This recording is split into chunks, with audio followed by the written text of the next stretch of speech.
Lesson 142, Masculine and Neuter Genitive Definite Articles.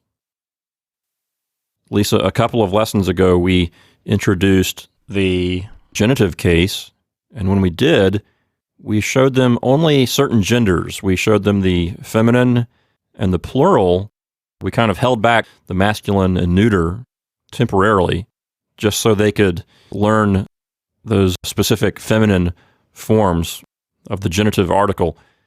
So der was a bit confusing because it's genitive for a feminine noun, but for a masculine noun, it's nominative. So there was a little bit of confusion to work through there, but now we're giving them these masculine and neuter articles. So we have a couple of new words here, right? Right, and you'd be happy that they look different from the other ones in the chart that we know already. Oh, that just makes me so happy. We have des, and it's the same for masculine and neuter nouns, though in the genitive case. I finally got my wish for a different article.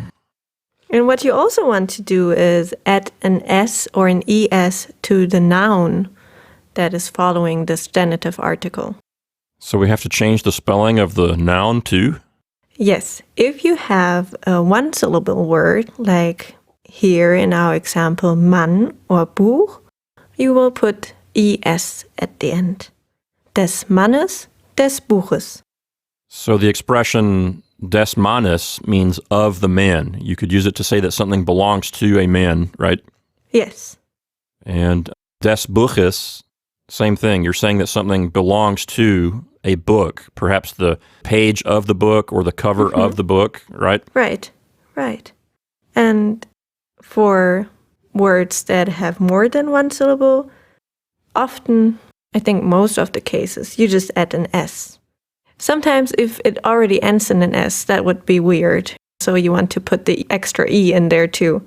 But here, like in Vater, you just need an S and that's all, des Vaters. So this is one of those special cases where we have to learn the article, but also change the actual spelling of the noun. And Lisa, if I remember correctly, the last time we had to change the spelling of a noun was when we were working with the dative plural. For certain nouns that were spelled in a certain way, we had to add a letter to the end of the dative plural. Now we're having to change the spelling of the genitive singular. You see it nicely in the chart for Mann, actually. You have the dative plural, so we use den as the article, and we add to Männer, the plural form of the noun, the N for the dative plural. And in the genitive, you see we have des Mannes, but in the plural form, it's just der Männer, no change to the noun here. So generally speaking, we could say that German nouns only change form between singular and plural, generally speaking. But there are a couple of places where you have to actually change the spelling of the noun. Yes. And so dative plural would be one of those, and genitive singular would be one of those. Although changing the genitive singular, that's only for masculine and neuter nouns, right? Right. A feminine noun like Frau does not change spelling in the genitive singular.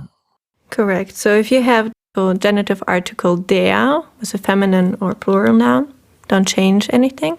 But if you have des, which already has that little s at the end, you also add the s for the noun, the masculine or neuter noun.